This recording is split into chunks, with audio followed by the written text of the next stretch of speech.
Mritu towels from Ramraj, premium cotton and bamboo towels. Super soft, super absorbent. Black Thunder, where fun never ends. Ooty Main Road, Mettupalayam, Tamil Nadu. NEET தேர்வு இல்லாத மருத்துவத்துறை சார்ந்த படிப்புகளுக்கு Vinayaka mission school of allied health sciences, Salem, Chennai, Pondicherry. தாவைக்கால இருந்தது வரைக்கும் தாவைக்கா ஒரு பயங்கரமான ஒரு ஆதரவு கொடுத்துட்டு இருந்தாங்க. இப்போ வெளியில வரும்போது அப்படியே அப்சைட் டவுனா வந்துட்டு எனக்கு கொடுத்த பாசிட்டிவிட்டியில அப்படியே அப்சைட் டவுனா கொடுத்துருக்காங்க. தகாத வார்த்தைகள் யூஸ் பண்றது, ஒருமையில பேசுறது. தாவைக்காவில இருந்து விலக எனக்காக ஒரு சுயமரியாதையை எப்பவுமே எந்த ஒரு இடத்துலையுமே எந்த ஒரு உச்சத்துல இருந்தாலும் சுயமரியாதை இழக்கிற பட்சத்துக்கு அங்கே நீ இருக்க வேண்டாம் அப்படின்னா என்ன சொல்லி கொடுத்தாங்க. அப்படிங்கும்போது அங்க சுயமரியாதை இழக்கக்கூடிய ஒரு சூழலை தான் வந்துட்டு அவங்க ஏற்படுத்திட்டே இருந்தாங்க. தாவைக்கால இருந்தது வரைக்கும் அக்காங்கிற டேர்ம் எனக்கு கிடைச்சிட்டு இருந்தது. வெளியில வந்தேன் அப்படிங்கிறதுக்காக என்னை இந்த வார்த்தைகள்லாம் வச்சு பயன்படுத்தணுங்கிற அவசியம் கிடையாது. தாவைக்காவோட பேச்சாளர், மாநில பேச்சாளர் அதான் லாயலோன் சொல்லிட்டு காலேஜ் பேரை முன்னாடி போட்டுட்டு ஒருத்தர் இருக்காரு. அவர் சொல்லியிருக்காரு, இந்த மாதிரி சகோதரி அப்படிங்கிறதுனால நான் நாகரீகமா பேசிட்டு இருக்கேன் அப்படின்னு சொல்றாரு. அதுக்கப்புறம் அதே இன்டர்வியூலயே அவரே சொல்லியிருக்காரு, ஒருமையில பேசியிருக்காரு, அவெல்லாம் போய் இணைஞ்சிருக்கா அப்படிங்கிற மாதிரி ஒருமையில பேசியிருக்காரு. சரி, இப்போ அங்க தாவைக்கால இருந்து அப்படியே ஸ்விட்ச் ஓவர் ஆகி டிஎம்கேக்கு வரக்கு என்ன காரணம்? பொதுவாக நான் தாவைக்காவை சூஸ் பண்ணதுக்கான காரணம் கொள்கை. தமிழ் தேசியமும் திராவிடமும் இருக்கங்கள் அப்படிங்கிற மாதிரி சொல்லுவாங்க. இந்த சைடு டிஎம்கே அப்படின்னு பார்க்கும்போது அவங்க எப்பவுமே திராவிடத்தையும் தமிழ் தேசியத்தையும் அப்லிஃப்ட் பண்ணக்கூடிய கொள்கைகளை தான் அவங்க அவங்க ஃபாலோ பண்ணிட்டு வராங்க. இல்லை, திராவிடம் மட்டும்தான், தமிழ் தேசியம் எங்க வந்து திமுகவோட ஆளுதான் அவங்க. ஒரு ஸ்பை, இவங்க திமுகலேருந்து அனுப்பப்பட்ட ஒரு ஸ்பை இவங்க. அதனால தான் கரெக்டாக வந்து இங்கே சேர்ந்துக்கிட்டாங்க அப்படின்னு சொல்கிறாங்கல்ல, ஸ்பையா நீங்கள்? தாவைக்காவை பொறுத்த வரைக்கும் தாவைக்கா இன்னொரு ஸ்க்ரீன் ஆஃப் பிஜேபி அப்படிங்கிறது தான் உண்மை. நீங்கள் அந்த கட்சியிலிருந்து விலகணும்னே சொல்லும்போது அப்போ இத்தனை நாள் உங்களுக்கு தெரியாதா அவங்க வந்து பாஜகவோட இன்னொரு முகம் தான்? எந்த அளவுக்கு அவங்க திமுகவை விமர்சனம் பண்றாங்களோ அந்த அளவுக்கு பாஜகவை விமர்சனம் பாசிசமா பாயாசமானே கேட்டாங்க. வைஷ்ணவி வந்து ஒரு இன்ஸ்டாகிராம் அரசியல்வாதி. வைஷ்ணவி வந்துட்டு சோஷியல் மீடியா பாலிடிக்ஸ் பண்றாங்க அப்படின்னா நானும் அவங்க கட்சி மஃப்ளரை போட்டுட்டு டான்ஸோ ரீல்ஸோ பண்ண கிடையாது. அஃப்கோர்ஸ் நானும் ரீல்ஸ் பண்றேன், பட் அவங்களோட மஃப்ளரை போட்டுட்டு கையில கட்டிட்டோ கழுத்துல போட்டுட்டோ நான் எந்த ரீல்ஸும் பண்ணல. ஆனா நிர்வாகிகள் இருக்காங்க, பெண் நிர்வாகிகள் நிறைய பேர், ஆண் நிர்வாகிகளும் இருக்காங்க. அந்த மஃப்ளரை போட்டுட்டு டான்ஸா இருக்கும், அவங்களுக்கு போஸ்டிங்ஸும் அலோகேட் பண்ணியிருக்காங்க. ஸோ அதுதான் வந்துட்டு இன்ஸ்டாகிராம் அரசியலை தவிர. தளபதி விஜய் அவர்கள் தலைமையில பயணிப்பேன் அப்படின்னு ஒரு பதிவு போட்டிருக்கீங்க. எதிர்கட்சியில ஏதாவது மிரட்டல் இருக்கு? எதிர்கட்சியில இருந்து மிரட்டல்கள் இருந்திருக்கு. இல்ல, அப்ப எதிர்கட்சியில திமுக தானே. ஒரு 4 ஆண்டு கால ஆட்சி திமுகவினுடையது. அதிகபட்சம் சாதனையா, அதிகபட்சம் சோதனையா? அதிகபட்சம் சாதனை தான். சாதனை தான். 3ஆம் தேதிக்கு முன்னாடி கேட்டிருந்தா வேற பதில் வந்துருக்கும். கலாட்டா நேயர்களுக்கு வணக்கம். நான் சரவண ராம்குமார். இன்னைக்கு நம்மோட அண்மையில தாவேக்காவில் இருந்து விலகி திமுகவில் தன்னை இணைத்து கொண்ட செல்வி வைஷ்ணவி இருக்காங்க. அவங்க கிட்ட நிறைய விஷயங்களை பேசலாம். வணக்கம் வைஷ்ணவி. முதல்ல எப்படி இருக்கு இன்னைக்கு நிலைமை? ஏன்னா இப்போ திமுகவில் இணைஞ்சதுக்கு அப்புறம் முதல் பேட்டி இல்லையா? அப்படிங்கும்போது இன்னைக்கு சோசியல் மீடியால எங்க திருப்பினாலும் வைஷ்ணவி வைஷ்ணவின்ற பேச்சுக்கள் தான். முதல்ல அந்த விஷயம் அப்படின்றது எப்படி இருக்கு? அரசியல் களம் அப்படிங்கும் போது விமர்சனங்கள் இருக்கிறது சாதாரணமான ஒரு விஷயம் தான். ஸோ என்ன, இப்போ நெகட்டிவிட்டியோட ஒரு பீக்ல இருக்கேன். என்ன அது உணர முடியுதா? ஒரு நெகட்டிவிட்டியோட பீக்ல தான் நம்ம இருக்கோம். நெகட்டிவிட்டியோட ஒரு பீக்ல இருக்கேன் அப்படிங்கிறத உணர முடியுது. ஏன் அப்படின்னு பார்த்தீங்கன்னா தாவைக்கால இருந்தது வரைக்கும் தாவைக்கா ஒரு பயங்கரமான ஒரு ஆதரவு கொடுத்துட்டு இருந்தாங்க. இணையும் போதும் நான் தாவைக்கோட கொள்கைகள் பிடிச்சு தான் இருந்துச்சு. இப்போ வெளியில வந்ததும் எனக்கு சில கருத்து வேறுபாடுகளுங்கிறத தெளிவான அறிக்கையில பதிவு பண்ணியிருந்தேன். ஸோ இப்போ வெளியில் வரும்போது அப்படியே அப்சைட் டவுனாக வந்துட்டு எனக்கு கொடுத்த பாசிட்டிவிட்டியில் அப்படியே அப்சைட் டவுனாக கொடுத்துட்ருக்காங்க. லைக் தகாத வார்த்தைகள் யூஸ் பண்ணுறது, ஒருமையில் பேசுறது, இந்த மாதிரி எந்த ஒரு பெண்ணையும் பேசக்கூடாது அப்படிங்கிற வார்த்தைகள் எல்லாமே யூஸ் பண்ணி பேசிகிட்டு இருக்காங்க. ஸோ அது ரொம்ப கஷ்டமாக இருக்கக்கூடிய ஒரு விஷயம். அது அரசியல் வாழ்க்கை பாதிக்கப்பட்டு தான் இந்த நெகட்டிவிட்டியில் அப்படின்னு கேட்டால் இல்லை, பட் பர்சனல் லைஃப் கொஞ்சம் பாதிக்கப்பட்டிருக்கு. ஓகே, முதல்ல தாவேக்காவில இருந்து விலக என்ன காரணம்? ஏன்னா ஒரு வருஷம் ஒரு ஜேர்னி அப்படின்றது ரொம்ப கம்ஃபர்டபுளா இருந்த மாதிரி இருந்துச்சு. உங்க வீடியோ பார்க்கும்போது நீங்க பேசினது, விமர்சனங்களை வச்சது, எல்லா விஷயமே ஓகே, ஒரு கம்ஃபர்ட் ஜோன்ல இருக்காங்க அப்படின்ற மாதிரி. திடீர்னு ஏன் அப்படி ஒரு முடிவு? தாவைக்கால 1 வருட காலமாக பயணம் பண்ணிட்டு இருந்தேன். இனிஷியலாக தாவைக்கால ஸ்டார்ட் பண்ண ஜேர்னியில் நம்ம எக்ஸிக்யூட்டிவ்ஸ் எல்லாருமே நல்ல ஒரு சப்போர்ட் கொடுத்துட்டு இருந்தாங்க. பட் ஒன்ஸ் எப்போ என்னோட தனிப்பட்ட ஒரு வளர்ச்சி, எனக்கான ஒரு வளர்ச்சி இருந்ததோ அப்போ ஆரம்பிச்சது தான் நிர்வாகிகள் கிட்ட வந்துட்டு கருத்து வேறுபாடுகள் எழ ஆரம்பிச்சது. நீங்க சொல்றதை நாங்க ஏன் கேட்கணும், அந்த மாதிரியான கருத்துக்கள். என் சின்ன பொண்ணு அரசியல் களத்துல என்ன வேலை இருக்கும். அதுவும் இல்லாம எல்லா சூழ்நிலைகளையும் சுயமரியாதை இழந்து அங்க மக்கள் பணி செய்யணும் அப்படிங்கிற ஒரு கட்டாயத்துக்கு என்ன தள்ளினாங்க. பொதுவாகவே நான் வந்துட்டு பெரியாரோட கொள்கைகள் எனக்கு ரொம்ப பிடிக்கும். சின்ன வயசுலேருந்து அம்மா பெரியாரோட கொள்கைகள் எல்லாமே சொல்லி வளர்ப்பாங்க. அதில் முக்கியமாக அம்மா சொல்கிறது வந்துட்டு சுயமரியாதையை எப்போவுமே எந்த ஒரு இடத்துலையுமே எந்த ஒரு உச்சத்தில் இருந்தாலும் சுயமரியாதை இழக்கிற பட்சத்துக்கு அங்கே நீ இருக்க வேண்டாம் அப்படின்னு தான் என்ன சொல்லி கொடுத்துருந்தாங்க. அப்படிங்கும்போது அங்கே சுயமரியாதை இழக்கக்கூடிய ஒரு சூழலை தான் வந்துட்டு அவங்க ஏற்படுத்திட்டே இருந்தாங்க. இதுக்கு யார் இது ஏற்படுத்தினா? ஏன்னா நீங்க வெறும் கமெண்ட்ஸ் அப்படின்னா யார் வேணா போடுவாங்க, அது டிவிகே பேர்ல யார் வேணாலும் போடலாம், அந்த மாதிரி இருக்கு. இப்போ குறிப்பிட்டு இந்த பிரச்சனை தான் அப்படின்னா எதை மீன்? காமெண்ட்ஸ், இன்ஸ்டாகிராம் இதெல்லாமே தாண்டி கள அரசியலில் ஈடுபடும் போது வர ஒரு டாமினேஷன்ஸ், அதில் வர ஒரு கருத்து வேறுபாடுகளை தான் நான் பதிவு பண்ணேன். ஏன்னா மாவட்டம் சார்ந்த நிர்வாகிகள் எல்லாருமே புறக்கணிக்கக்கூடிய ஒரு இடத்துல தான் இருந்தேன். என்ன சொன்னாலுமே வந்துட்டு ஒரு டாமினேஷன், ஈவெண்ட்ஸ் கலைப்புகள் இருக்காது. இப்போ நீங்கள் ரீசெண்டாக பார்த்தீங்கனாலே நான் கட்சியிலேருந்து விலகியக்கு அப்புறமா வந்துட்டு அவங்க தரப்பில் கேட்டபோது அவங்க சொன்னது, நாங்கள் அந்த பொண்ணை ஒரு வாரத்துக்கு முன்னாடியே கட்சியிலேருந்து நீக்கிட்டோம் அப்படின்னு சொல்கிறாங்க. நான் ஒரு சாதாரண உறுப்பினர் தான், எந்தவித பொறுப்புலையுமே தாவேக்கால இல்லை. இருப்பினும் நான் வந்துட்டு தமிழகம் முழுவதும் நான் தாவேக்காவோட ஒரு உறுப்பினர் அப்படிங்கிறது தமிழகம் முழுவதுமே தெரியும். அப்படிங்கும்போது என்னை நீக்கிறது ப்ராப்பராக வந்துட்டு ஒரு அறிக்கையாக கொடுத்துருந்துருக்கணும். நான் நீங்கிறத ஒரு அறிக்கையாக கொடுத்துருந்துருக்கணும். இல்லாட்டி எனக்கு கால் பண்ணி இன்ஃபார்ம் பண்ணியிருக்கணும், இந்த மாதிரி நாங்கள் உங்களை கட்சியிலேருந்து நீக்கிறோம்.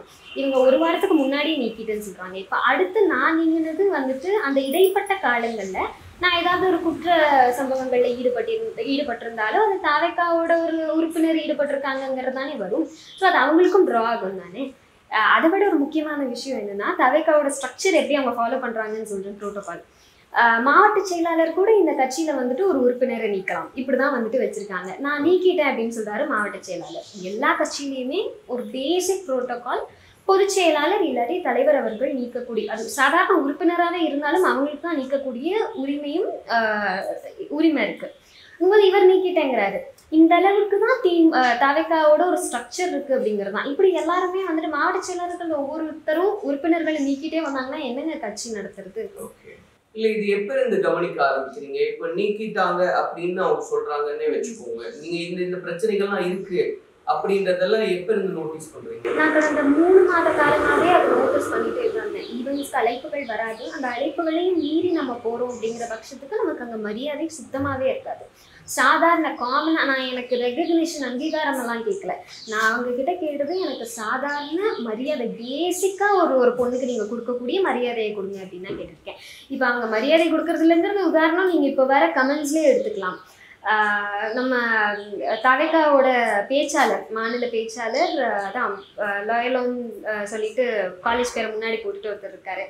அவர் சொல்லியிருக்காரு, இந்த மாதிரி சகோதரி அப்படிங்கிறதுனால நான் நாகரீகமாக பேசிகிட்டு இருக்கேன் அப்படின்னு சொல்கிறாரு. அதுக்கப்புறம் அதே இன்டர்வியூலேயே அவரே சொல்லியிருக்காரு, ஒருமையில பேசியிருக்காரு, அவெல்லாம் போய் இணைஞ்சிருக்கா அப்படிங்கிற மாதிரி ஒருமையில பேசியிருக்காரு. ஸோ நிர்வாகிகள், மாநிலம் சார்ந்த நிர்வாகிகளே இப்படி ஒரு பெண்மணியை நடத்தும் போது, ஒருமையில பேசும்போது பாக்கி இருக்கிற நிர்வாகிகளும் அப்படிதானங்க பேசுவாங்க. இப்படிதான் இருக்கு தாவேக்கா. ஓகே, இது தாண்டி என்ன பிரச்சனை? ஏன்னா இப்போ வந்து பூத் கமிட்டிக்கான ஒரு கூட்டம் நடந்தது கோவையில. அப்போ வந்து உங்களுக்கு ஒரு ப்ரிஃபரன்ஸ் கொடுக்கலன்ற ஒரு ஆதங்கம் இருந்தது உங்களுக்கு அப்படின்னு. செயற்குழு, பொதுக்குழுவுல எல்லாம் வந்து அதுக்கு சம்மந்தப்பட்ட ஆட்களை தான் கூப்பிடுவாங்க, எப்படி நாங்கள் அவங்களை கூப்பிட முடியும்? அந்த ஒரு ஆதங்கத்தை எல்லாம் சொன்னா எப்படின்றது கேள்வியா வைக்கிறாங்க. இந்த ஆதங்கம் தான் வெளியிட்டு இருக்காங்க. இப்போ நீங்க சொன்ன மாதிரி DLA 2 முதல் மாநாடு கோவையில தான் நடந்தது. நான் மாநாட்டுக்கு பாஸ் கேட்கும்போது, BLA 2 கருத்தரங்கத்துக்கு நான் பாஸ் கேட்கும்போது அவங்க சொன்னது, நீங்கள் BLA 2 பொறுப்பில் இருக்கீங்களா அப்படின்னு கேட்டாங்க. அஃப்கோர்ஸ் நான் BLA 2 பொறுப்பில் இல்லை. நான் அப்போவே வந்துட்டு இல்லைங்க அப்படின்னா, BLA 2 யாராக இருக்காங்களோ அவங்களுக்கு மட்டும்தான் அலோவ் பண்ணுவோம் அப்படின்னு சொல்லிட்டாங்க. சரி, ஓகே. அதுக்கப்புறம் நான் களத்துக்கு வெவ்வேறு மாவட்டங்கள்லேருந்து வராங்க, அவங்களை ரிசீவ் பண்ணணும் அப்படிங்கிறதுக்காக களத்துக்கு போயிருந்தேன். நிற்கும் போது நானே அதை கண்ணில் பார்த்தேன். மாவட்ட நிர்வாகிகளோட குழந்தைங்க உள்ளே போகிறாங்க. 18 வயசுக்கு கீழே இருக்கிறவங்க எப்படிங்க BLA 2 இருக்க முடியும்? எப்படி எலெக்ஷன் வேலை பார்க்க போகிறாங்க? இப்போ அவங்கள அனுப்பும்போது வாலண்டியராக நீங்கள் என்ன அவாய்ட் பண்ணியிருக்கீங்களா, வேணும்னே அவாய்ட் பண்ணியிருக்கீங்க தானே அப்படிங்கிற கோபம் தான் எனக்கு அங்கே எழுந்தது. என்கிட்ட சொன்ன காரணம் நியாயமான காரணம் தான். அந்த காரணத்தை நீங்கள் நியாயமாக அந்த இவெண்ட்லேயும் வந்துட்டு இம்ப்ளிமெண்ட் பண்ணியிருக்கீங்க. குழந்தைங்க எப்படி நீங்கள் அதை பண்ணுவீங்க அப்படின்னு எனக்கு எழுந்த கோபம் அது. ஓகே, இல்ல இதெல்லாம் தான் காரணம் தாவேக்காவில இருந்து சரி நம்ம விலகலாம் அப்படின்னு முடிவு எடுக்கிறது, இல்ல இதை தாண்டி சாலிடா காரணம் இருக்கு அப்படின்றது?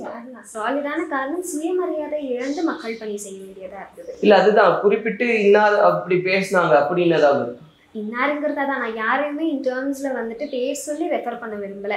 பேசியிருக்காங்க, பெண்களும் பேசியிருக்காங்க, நிர்வாகிகள் பெண் நிர்வாகிகளும் பேசியிருக்காங்க, தவறா கேரக்டரைஸ் பண்ணியும் பேசியிருக்காங்க. அது இல்லாம வந்துட்டு நீ எல்லாம் எதுக்கு கள அரசியலுக்கு வர, பெண்களுக்கு அரசியல்ல என்ன வேலை, அதுவும் இளம் பெண்களுக்கு அரசியல்ல என்ன வேலைங்கிற அளவுக்கு பேசியிருக்காங்க.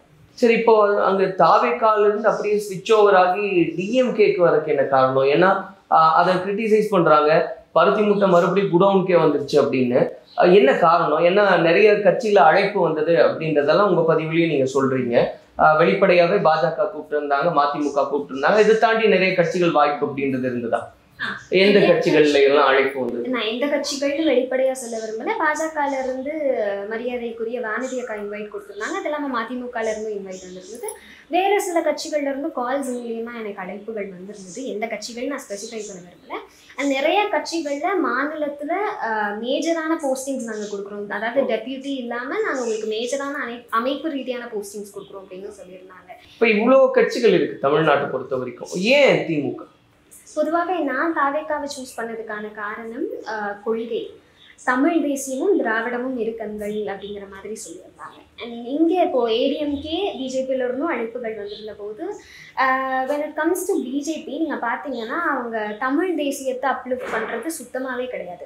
அண்ட் ஏடிஎம்கே இப்போ அவங்களோட அலையன்ஸில் உட்காந்துருக்காங்க. ஸோ அவங்களும் தமிழ் தேசியத்தை அப்லிஃப்ட் பண்ணுவாங்களா அப்படிங்கிறது அந்த கொஷின் மார்க் தான் அலையன்ஸ்க்கு அப்புறம். ஸோ இந்த சைடு டிஎம்கே அப்படின்னு பார்க்கும்போது அவங்க எப்போவுமே திராவிடத்தையும் தமிழ் தேசியத்தையும் அப்லிஃப்ட் பண்ணக்கூடிய கொள்கைகளை தான் அவங்க ஃபாலோ பண்ணிட்டு வராங்க. இல்லை, திராவிடம் மட்டும்தான், தமிழ் தேசியம் எங்கே வந்து? அஃப்கோர்ஸ் திராவிடம் அப்படிங்கும் போதே 4 ஸ்டேட்ஸையும் கவர் பண்ற மாதிரி தானே இருக்கும். ஏன்னா 4 ஸ்டேட்ஸோட சீமான் ஒரு கணக்கு சொல்றாரு, என்னைக்கு விஜய் வந்து திராவிடமும் தமிழ் தேசியமும் 2 கண்கள்னு சொல்லிட்டாங்களோ அங்கேயே கொள்கை ரீதியா நாங்க முரண்பட்டோம், திராவிடத்தையும் தமிழ் தேசியத்தையும் எப்படி நீங்க ஒரே இடையில வச்சு பார்க்க முடியும், அங்கேயே நாங்க விலகிட்டோம்னு சொல்றாங்க.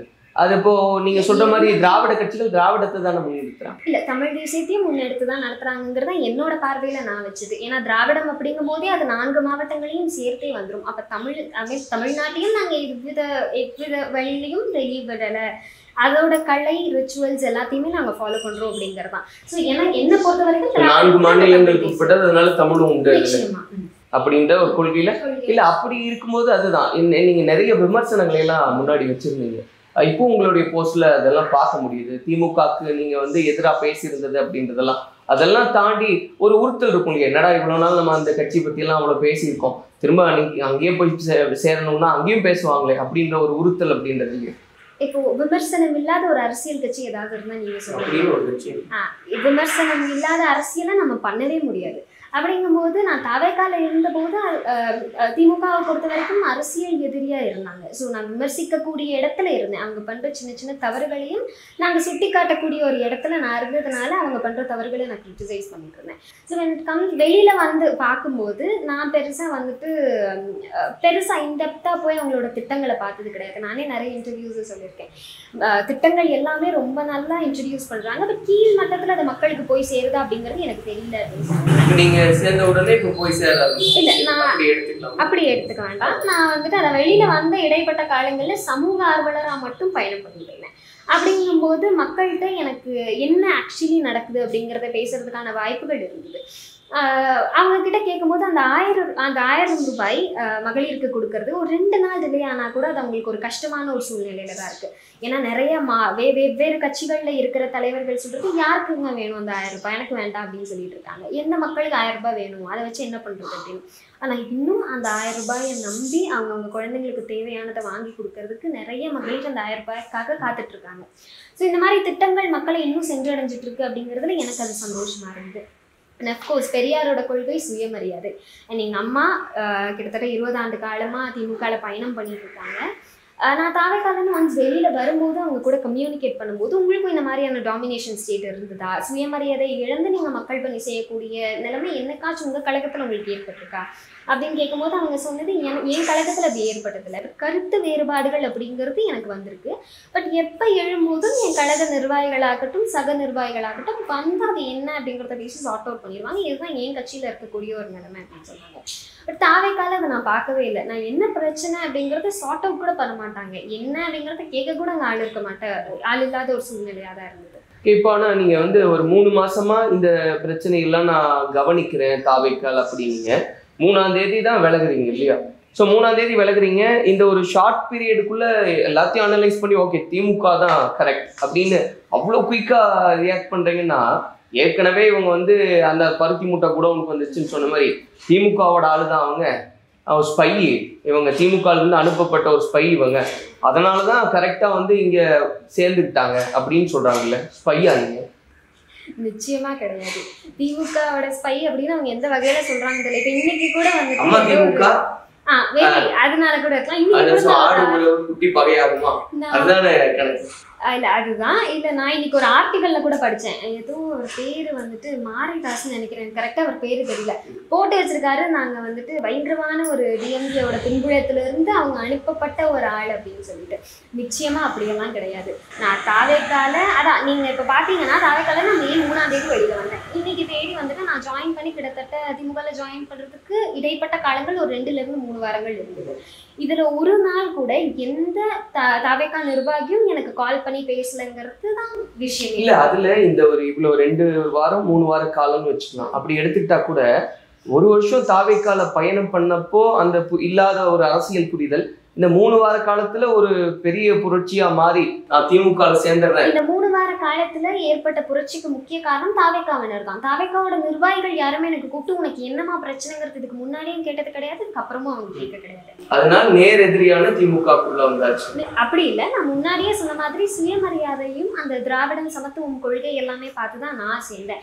இதுக்கு முன்னாடி நடந்த ஆட்சியை விட இப்ப நடக்கிற 4 ஆண்டு ஆட்சி எவ்வளவோ பரவாயில்ல அப்படிங்கறதா என்னோட தனிப்பட்ட கருத்தா இருந்தது. ஸோ அப்போ நீங்க இந்த ஒரு கிளைம் வைக்கிறீங்க, தாவேக்கான்றதே பாஜகவோட இன்னொரு முகம்தான் அப்படின்னு. அது ஒரு பெரிய விமர்சனமா இருக்கு. வெளியும் அப்படி பேசுறாங்க, யாரோட பி டீம் யாரோட ஏ டீம் அப்படின்னு. நீங்க அந்த கட்சியில இருந்து விலகணும்னே சொல்லும் போது அப்ப இத்தனை நாள் உங்களுக்கு தெரியாதா அவங்க வந்து பாஜகவோட இன்னொரு முகம் தான்னு? இப்ப திமுகல சேர்ந்த உடனே அப்படி ஒரு முகம் வந்துருச்சா புதுசா தாவேக்காக்குன்னு கேட்கறேன். இப்போ பாஜகவும் தாவேக்காவும் ஏன் ஒரே ஸ்டீம்ல நான் கம்பேர் பண்ணி பேசினேன்னா, இப்போ இல்லை தாவேக்காவை பொறுத்த வரைக்கும் பாஜக கொள்கை எதிரினும் திமுக அரசியல் எதிரினும் அவங்க தலைவர் அவர்கள் தெளிவாகவே குறிப்பிட்டிருந்தாரு. ஆனால் எப்பவுமே ஒரு சாஃப்ட் கார்னர் அந்த ஏடிஎம்கே மேலேயும் பாஜக மேலேயும் அவங்களுக்கு இருந்துக்கிட்டே இருக்கும். ஏன் இந்த சென்ஸ் அவங்கள வந்துட்டு ஒரு கிரிட்டிசைஸ் பண்ண மாதிரியும் இல்லாமல் பண்ணாத மாதிரியும் இல்லாமல் தான் எல்லா கிரிட்டிசைஸ் இருக்கும். பட் திமுகவை ரொம்ப நேரடியாக ரொம்ப தாக்குதலோட விமர்சிக்கும். இல்லை அதுதான் அவங்க கிளியராக சொல்கிறாங்க, ஆட்சி பொறுப்பில் இருக்கிறது திமுக தான், அதனால தான் நாங்கள் வந்து அவங்கள எதிர்க்கிறோம். எதிர்கட்சி போய் எதுக்கு எதிர்க்கணும்னு கேட்குறாங்க. திருத்தம் மக்களுக்கான குரலா நிற்போம் அப்படிங்கிறது தான் தாவேக்காவினர் சொல்றது. அப்ப மக்களுக்கான குரலா நிற்கும் போது இதுக்கு முன்னாடி நடந்த ஆட்சி ஆகட்டும் இப்ப அவங்க பண்ற தவறுகள் ஆகட்டும் அவங்க குரல் கொடுக்க வேண்டியது, மக்கள் குரலா நின்று குரல் கொடுக்க வேண்டியது அவங்களோட கடமை. அப்ப ஏன் எப்பவுமே ஒரு சாஃப்ட் கார்னர் அதிமுக மேலேயும் பாஜக மேலேயும் அவங்களுக்கு ஒரு சாஃப்ட் கார்னர் இருக்குங்கிறதா உண்மை.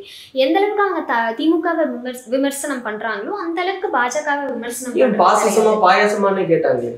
கம்பேர் பண்ணி பாருங்களேன், திமுக விமர்சனம் பண்ற அளவுக்கு அவங்க பாஜக திமுகல தான் ஆட்சியை பிடிக்கணும்னு தாவேக்கா முயற்சி எடுக்கிறாங்க. அப்போ திமுக தான் அதிகபட்சம் பேசுவாங்க. அதுக்காக கொள்கை எதிரியை வந்துட்டு ஒரு சாஃப்ட் கார்னர் எப்பவுமே அவங்க மேல இருக்கணுங்கிற அவசியம் கிடையாதுல்ல. அப்போ இவங்க அஃப்கோர்ஸ் பாஜக சரி அதனால ஒரு சாஃப்ட் கார்னர் இருக்குன்னு உங்க டேர்ம்ல வச்சுக்கிட்டா கூட அது எப்படி இன்னொரு முகமாகும்? நிச்சயமா சாஃப்ட் கார்னர் இருக்கு. ஏன் இந்த அளவுக்கு நீங்க விமர்சிக்கிறீங்க? அப்ப பாஜகவையும் ஏடிஎம்கேவையுமே அந்த அளவுக்கு விமர்சனம் செய்யலாம். ஏன்னா மக்கள் குரல்னு சொல்றீங்க, அப்ப அங்கேயும் விமர்சனம் செய்யலாம். ஸோ அந்த ஒரு ஷார்ட்ல வந்துட்டு இப்ப பாஜகவோட பி ஸ்கிரீனா இருக்கிறதுனால தானே நீங்க அவங்க மேல ஒரு சாஃப்ட் கார்னர் எப்பவுமே காட்டிக்கிட்டே இருக்கீங்க. அப்படி பார்த்தா திமுக என்னெல்லாம் சொல்லுதோ அந்த கொள்கைகள் எந்தெந்த பிரச்சனைகளுக்கெல்லாம் நாங்க பேசணும் அது அப்படியே தாவேக்காவும் சொல்றாங்க, ஒரு டிட்டோ காப்பி பண்றாங்க அப்படின்றதெல்லாம் சொல்றாங்க.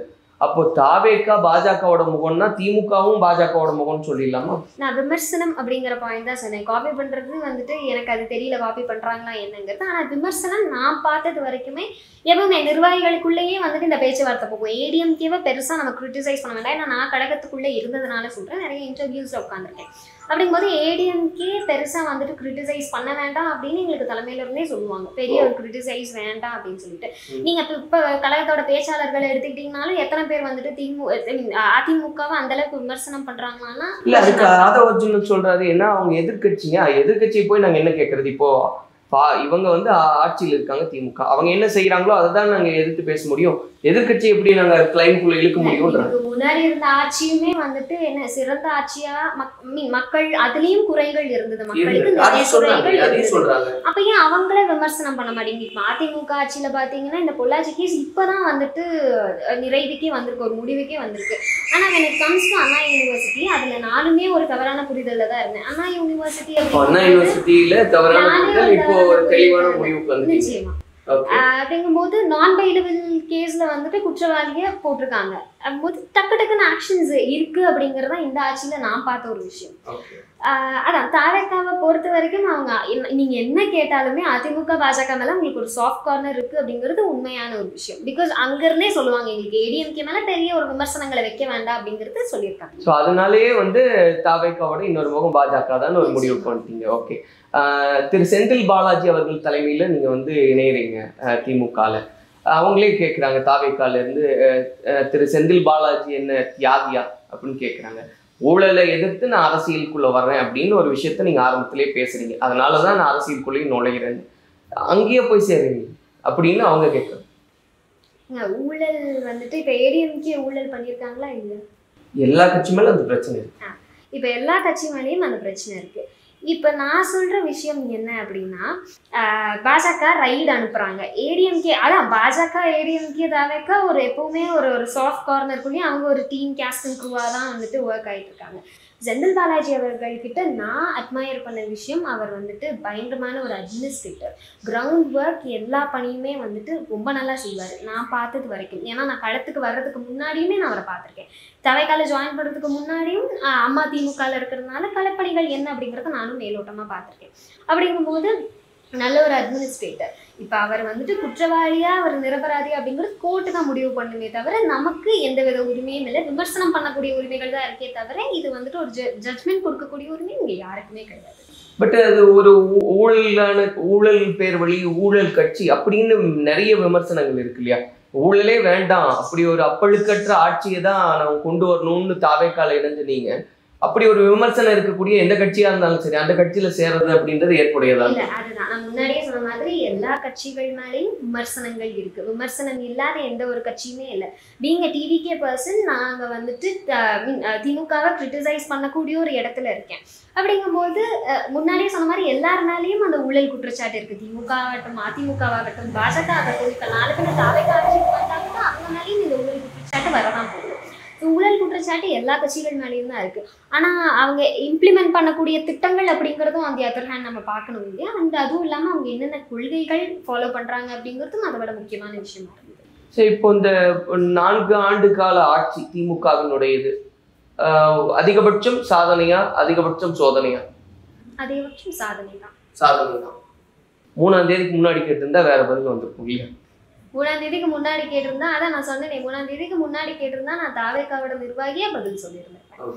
இப்ப வந்துட்டு காமன் திமுக நிர்வாகியா என்ன அப்படிங்கறத பார்த்து பதில் சொல்றேன். ஓகே, இப்போ உங்களுடைய பார்வையில தமிழ்நாட்டுல வந்து சட்டம் ஒழுங்கு சீரா இருக்கு, பெண்களுக்கான எந்த பிரச்சனையும் இல்லை, எல்லா மக்களும் சந்தோஷமா இருக்காங்க, 100% நல்லாட்சி நடக்குது. நான் முன்னாடியே சொன்ன மாதிரி மக்களுக்கு ஒரு ஆட்சியில எப்பவுமே திருப்தியும் இருக்கும் அதிருப்தியும் இருக்கும்.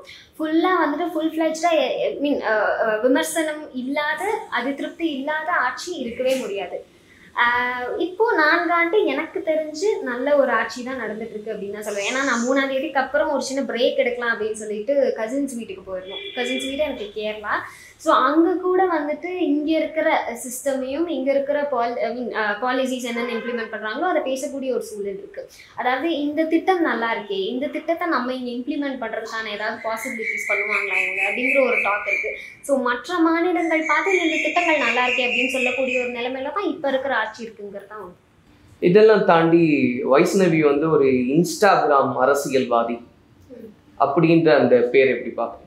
இன்ஸ்டாகிராம் அரசியல்வாதி அப்படின்னு இல்லை, நான் வந்துட்டு அதான் தவைக்கால ஆன்லைன் அரசியல் தான் முழுக்க முழுக்க பண்ணிட்டு இருந்தாங்க. ஆனால் நான் கள அரசியலும் பண்ணிட்டு இருந்தேன் அப்படிங்கிறது தான் உண்மை. அந்த கடந்த ஒரு இதுக்கு முன்னாடி இருந்த ஒரு 3 மாத காலங்கள் எனக்கு கள அரசியல் அவங்க விடலை அப்படிங்கிறது நான் பதிவு பண்ணிக்கணும் அப்படின்னு நினச்சேன்.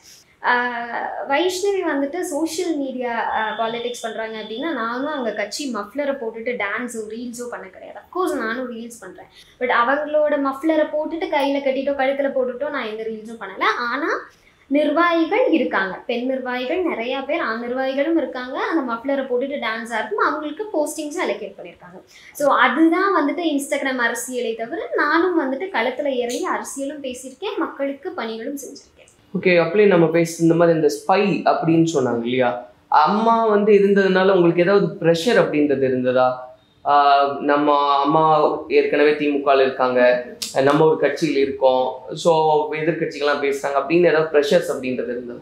எனக்கு அழைப்புகள் அப்படிங்கிறது இருந்தது. நான் ஆல்ரெடி நிறைய இன்டர்வியூஸே சொல்லியிருப்பேன். அழைப்புகள் அப்படிங்கிறது இருந்தது திமுகவில் இருந்து. ஏன் அங்கே இருக்கீங்க, அம்மா இந்த கழகத்தில் இருக்காங்கல்ல, நீங்கள் வரலாம் இல்லையா, அந்த மாதிரி அழைப்புகள் இருந்தது. ஸோ எனக்கு அந்த டைமில் வந்துட்டு பெருசாக திராவிடம் போக வேண்டாம் அப்படிங்கிற ஒரு இதில் இருந்தேன். ஏன்னா நான் தவைகளை ஜாயின் பண்ணது அவங்க யூத் அண்ட் பாலிடிக்ஸை ப்ரமோட் பண்ணுவாங்க, அண்ட் அதுவும் இல்லாமல் ஒரு மாற்றமாக இருப்பாங்க அப்படிங்கிறது எனக்கு தோணுச்சு. பட் எதுவுமே வித்தியாசமாலாம் இல்லை, அவங்களும் டிப்பிக்கலாக இருக்காங்க. என்னுடைய முடிவில் நான் உறுதியாக இருப்பேன் அப்படின்னு ஒரு பதிவு நீங்கள் போட்டிருக்கீங்க. அதில் வந்து சொல்லும்போது அம்மாவுடைய அழுத்தம் ஒரு பக்கம், எதிர்கட்சிகளுடைய மிரட்டல் ஒரு பக்கம், ஆனாலும் நான் என் முடிவில் உறுதியாக தளபதி விஜய் அவர்கள் தலைமையில பயணிப்பேன் அப்படின்னு ஒரு பதிவு போட்டிருக்கீங்க. எதிர்கட்சியில ஏதாவது மிரட்டல் இருந்து? எதிர்கட்சியில இருந்து மிரட்டல்கள் இருந்திருக்கு. எந்த மாதிரி? மக்கள் அதான் வார்டு அப்படின்னு எடுத்துக்கிட்டாலே, வார்டு தொகுதி அப்படின்னு எடுத்துக்கிட்டாலே அதில் நிறைய கட்சிகளில் இருக்கிற ஆட்கள் ஃபெமிலியராக மக்கள் பணி செய்யணும், அடுத்து வந்துட்டு நாங்கள் நிற்கணும் கேண்டிடேட்டாக அப்படிங்கிற ஒரு மோட்டிவ்ல இருக்கிறது உண்டு. அப்படிங்கும்போது அவங்க நம்ம அங்கே போய் ஒர்க் பண்ணும்போது ஆப்வியஸாக அது ஒரு பேரியராக தான் இருந்தது. அண்ட் எதிர்கட்சிகளை தாண்டி எனக்கு நான் வெளியில் சொல்லாத விஷயங்கள் அந்த கடந்த 3 மாத காலமாக எனக்கு என்னோட நிர்வாகிகள் கிட்ட இருந்தே களத்தில் வந்துட்டு சப்போர்ட் கிடைக்காத போது ஆப்வியஸாக எதிர்கட்சிகள் எனக்கு அந்த பிளாக் கொடுக்க தான் செய்வாங்க. இல்ல, எதிர்கட்சினா நீங்க அப்ப பதிவு போட்டப்போ தாவேக்கால இருக்கீங்க, அப்போ எதிர்கட்சிகள்னா திமுக உள்ளிட்ட எல்லா கட்சிகளும் எதிர்கட்சிகள். ஆமா, ஆனா எந்த கட்சிங்கிறத மென்ஷன் பண்ண கிடையாது, எந்த கட்சியும் நான் சொல்ல விருப்பப்படல. பட் கட்சிகள் எதிர்கட்சிகள்ல இருந்து எனக்கு மிரட்டல்கள் வந்தது உண்மைதான். பிகாஸ் எனக்கு அங்க தாவேக்கால ஆதரவு கிடைக்கிறது இல்லை அப்படிங்கிறது மற்ற கட்சிகளுக்கு மெதுவா தெரிய ஆரம்பிச்சது. ஏன்னா அஃப்கோர்ஸ் லோக்கல்ல எல்லாருக்குமே தெரியும் தாவேக்கால இவங்க வந்துட்டு ஒரு டாமினேஷனை ஃபேஸ் பண்றாங்க, ஒதுக்கப்படுறாங்க அப்படிங்கிறது தெரிய ஆரம்பிச்சது. ஸோ அந்த டைம்ல எனக்கு இன்னும் கூட ப்ரெஷர் அதிகமாக தான் ஆக ஆரம்பிச்சது. ஏன்னா யாருமே வரமாட்டாங்க இந்த பொண்ணுக்கு கழகத்துல இருந்து சப்போர்ட்டா அப்படிங்கிறது அவங்க ஈஸியாவே இல்ல. அப்போ எதிர்கட்சினா திமுக தானே? எதிர்கட்சினா திமுக மட்டும் இல்லையே, பாஜக இருக்கு, அதிமுக இருக்கு, நாதாக்கா, அது இல்லாம நிறைய கூட்டணி கட்சிகளும் இருக்கே திமுக கூட்டணி கட்சி. இல்ல, மிரட்டல்ன்ற டேர்ம்ஸ் என்னன்னு சொல்றீங்க? சோசியல் மீடியால போற கமெண்ட்ஸ் வச்சு அப்படி சொல்றீங்களா? இல்ல, எனக்கு டைரக்டா கால்ஸ் வந்துருக்கு. கால்ஸ் வந்து லைக் தவைக்கால இருந்த சமயத்துல கேக்குறீங்களா, இப்போ கேக்குறீங்களா? எப்பவுமே. அப்ப எப்படி இருந்தது, இப்போ எப்படி? தவைக்கால அம்மாவே எதிர்கட்சிகள்ல இருந்து வந்துட்டு நீ ஏன் வரீங்க அப்படிங்கிற மாதிரி. இது பிகாஸ் ஆஃப் வந்துட்டு டீமா நான் போக முடியாது, ஏன்னா நான் ஒருத்தி மட்டும் தான் போவேன். இல்ல, ஏன் வரீங்கன்றது கேள்விதானே, அது ஓகே. நீங்க அது வரக்கூடாது, அதான் கேக்குறேன். அது என்ன தொனியில இருந்ததுன்னு கேக்குறேன். தொனி தான் மிரட்டல் தொனியில தான் இருந்தது. வந்து ஏதாவது பண்ணிடுவோம் அப்படி ஏதாவது? இல்லை, நீங்கள் களத்துக்கு வரக்கூடாது, வந்தீங்கன்னா அடுத்தடுத்து வர கான்சிக்வன்சஸை நீங்கள் ஃபேஸ் பண்ணுற மாதிரி இருக்கும். அது என்ன மாதிரி கான்சிக்வன்சஸ்ன்னு அரசியல் களத்தில் உங்கள் வீட்டில் இருக்கிறவங்க இருக்காங்க, உங்களுக்கு தெரியும் என்னென்ன மாதிரியான கான்சிக்வன்சஸ் நீங்கள் ஃபேஸ் பண்ணணும் அப்படிங்கிறது சொல்லியிருக்காங்க. அதுக்கப்புறம் தாவைக்காலேருந்து வெளியில் வந்ததுக்கப்புறம் தாவைக்காவை இன்னொரு கால் பண்ணி வந்துட்டு தவறாக மெசேஜஸ் போடுறது, அது நார்மல் சோஷியல் மீடியாவில் நீங்களே பார்க்கலாம். என்னோட ஏதாவது போஸ்ட் எடுத்துக்கிட்டாலும் சரி, ட்வீட் எடுத்துக்கிட்டாலும் சரி, கீழே ஒரு மேல திட்டுறது, தவறான வார்த்தைகள் பயன்படுத்துறது, இதெல்லாம் இல்ல அது எவ்வளவு சஃபர் பண்ணுது உங்களையும் சரி அம்மாவையும் சரி அது பாக்குறீங்க அப்படிங்கும்போது உண்மையிலேயே அது எப்படி இருக்கு? இல்ல அதுதான் எந்த ஒரு பெண்மணியுமே அந்த டினோட், அதாவது ப்ராஸ்டிடியூட் அப்படின்னு சொல்லிட்டு டினோட் பண்றாங்க. அவங்க வீட்டு பெண்களை டினோட் பண்ணுவீங்களா இந்த ஒரு வார்த்தையை வச்சு அப்படிங்கறது எங்களுக்கு எழுந்த கேள்வியா இருக்கு. அரசியலுக்கு வந்திருக்கோம் அப்படிங்கிறதுக்காக இந்த வார்த்தைகள் எல்லாம் நாங்க கேட்கணுங்கிற அவசியம் கிடையாதுல்ல. கருத்தியல் ரீதியா நீங்க என் மேல விமர்சனம் வைக்கிறீங்களா, தாராளமா வைங்க, நானும் கேட்கிறேன், பதில் சொல்றேன். கருத்தியல் ரீதியா வந்துட்டு என் கூட விமர்சனம் வைக்கணுமே தவிர நீங்க தனிப்பட்ட தேவையில்லாத வார்த்தைகள் எதுவுமே பயன்படுத்தக்கூடிய விஷயங்கள் இது நல்லால. ஸோ இதுதான் நான் அப்படி அந்த வார்த்தைகள் எல்லாம் பயன்படுத்துறோம் மனுஷனே கிடையாது. அது அவங்களை பத்தி பொருட்படுத்த வேண்டியதே இல்லை. ஆனா அது எவ்வளவு சஃபர் பண்ண, அது உங்களை இது பண்ணுது. அம்மாவுக்கு எப்படி இருந்தது? அது எனக்கு ரொம்ப கஷ்டமா இருந்தது. அந்த அம்மா வந்துட்டு காமனா யோசிச்சாங்க, இப்போ உனக்கு இவ்வளோ பேசுறாங்க அப்படிங்கும்போது தவைக்கால இருந்தது வரைக்கும் அக்காங்கிற டேர்ம் எனக்கு கிடைச்சிட்டு இருந்தது. நானா விருப்பப்பட்டு தான் தாவேக்கால ஜாயின் பண்ணேன், ஆதரவு கொடுத்தாங்க. பட் அதுவும் வெளியில வர்றதும் என்னோட ஒரு பர்சனல் ஒப்பீனியன் தானே. வெளியில வந்தேன் அப்படிங்கிறதுக்காக என்னை இந்த வார்த்தைகள்லாம் வச்சு பயன்படுத்தணுங்கிற அவசியம் கிடையாது, இதை வச்சு டினோட் பண்ணுங்கிற அவசியம் இல்லை. ரொம்ப பாதிக்கக்கூடிய விஷயங்கள் அதை எனக்கு ஸ்க்ரால் பண்ணும்போது ஒரு மாதிரி அந்த வார்த்தைகள்லாம் ஐயோ நம்ம என்ன பண்ணணும் அப்படிங்கிற மாதிரி இருக்கு. அந்த கொள்கைகள் எனக்கு அப்போ பிடிச்சிது, இப்போ எனக்கு இந்த கொள்கைகள் பிடிச்சிது, அதனால நான் இங்கே வந்திருக்கேன் அப்படிங்கும்போது அது அந்த வார்த்தை வச்சு டினோட் பண்ணுறது. அதை பத்தி அம்மா நீங்க டிஸ்கஸ் பண்ணது அம்மா சொன்னது வந்துட்டு அதான் உன்னையே இவ்வளவு விமர்சனம் பண்றாங்க, அப்போ உனக்கு அப்புறம் வர பெண்களும் இப்படிதான விமர்சனம். இப்போ இதை பார்த்து நாளை பின்ன யாராவது பாலிடிக்ஸ் வரணும்னு நினைக்கிற இளம் பெண்கள் இந்த வார்த்தைகளுக்கெல்லாம் நம்ம ஆளாகணுமா அப்படிங்கிறதுக்காக களத்துக்கு வராமல் கூட போகலாம். ஸோ அதுதான் அம்மா யோசிச்ச ஒரு விஷயமா இருந்தது. என்னடா இது இப்போ பர்சனல் லைஃப் அஃபெக்ட் ஆகுமே அப்படிங்கிறது தான் அவங்க சொன்ன விஷயம். இப்போ நீங்கள் டிவிகேல இருந்தப்போ அக்கா அக்கான்னு உரிமையாக பேசினவங்க இப்போ கூட அக்காவை எல்லாம் அன்ஃபாலோ பண்ணுங்க அப்படியெல்லாம் பேசுகிறாங்க, அக்கான்னு தான் பேசுகிறாங்க. திருத்தம் அக்காவை அன்ஃபாலோ பண்ணுங்கன்னா போடுறதுல இவளை அன்ஃபாலோ பண்ணுங்க. இப்போ அந்த உங்களுடைய அந்த ஸ்டேட்மெண்ட் இதெல்லாம் நம்ம வச்சு பார்க்கும்போது எனக்காக அம்மாவும் சஃபர் ஆனாங்க, அவங்களுடைய அரசியல் வாழ்க்கைக்கும் பிரச்சனை வர மாதிரி எல்லாம் ஒரு சூழ்நிலை இருந்தது. ஜனநாயகன் படம் அது மேல எல்லாருக்கும் ஒரு எதிர்பார்ப்பு இருக்கு. ஸோ அந்த படம் பார்ப்பீங்களா? Mritu Towels from Ramraj, premium cotton and bamboo towels. Super soft, super absorbent. Black Thunder, where fun never ends. Ooty Main Road, Mettupalayam, Tamil Nadu. NEET தேர்வு இல்லாத மருத்துவத்துறை சார்ந்த படிப்புகளுக்கு Vinayaka mission school of allied health sciences, Salem, Chennai, Pondicherry.